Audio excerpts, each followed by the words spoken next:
Mapulane wesifundza sakamanzini uthi baboneke kubalulekile ukuthi-ke basifundza bahlanganise-ke bathuthukise-ke bemimango ehlukahlukene tabachama khona-ke Tikhundleni lokungaba ngibo-ke bobuchopho induna yenkundla nemakomiti-ke enkundla kute-ke batawufundziswa ngaso-ke sikhwama se-Regional Development Fund sikhwama-ke lokubheke ukuthi sithuthukise yona-ke imimango siphindze-ke sicoshe bona-ke busweti-ke emimangweni kanti namuhla sona-ke lesifundza besibambe wona-ke mfundzasikolo lapha-ke esibayeni kumathapha nabo bonke-ke labachamuka-ke etinkhundleni etehlukahlukene kuso-ke sifundza sakamanzini. Sisifundza sakamanzini sizama ukuthi sihambe sibe mqondo munye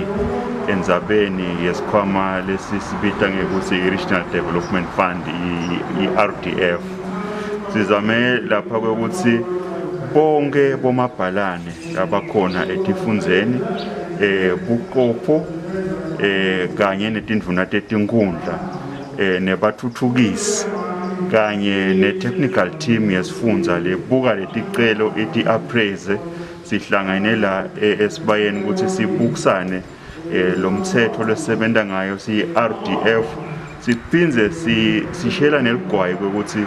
ngikuphi lesiyaye sikukhandze lengaphandle ikakhulukati besiyaye singakhulumi ilwimi liwunye endzabeni yekuya 10% noma lokulishumi ekhulwini lekudzingeka ukuthi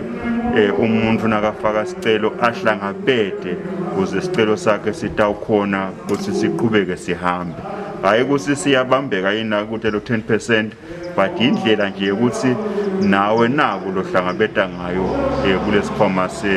esikhona la siphakamisile kuhulumende wemboni. Dlamini uthi uyethemba ukuthi-ke bathuthukisi labachamuka khona-ke etinkhundleni sebataba nalo-ke lwati-ke lelwanele kute-ke batakwati ukuthi-ke bakhulume lwimi-ke lelifanako khona-ke emimangweni kute-ke emaswati-ke atawukhona kuthola yona-ke le mali ahambe-ke ayotithuthukisa etindzabeni temsakato yemaswati channel ngingeri Carlos ngumathapha.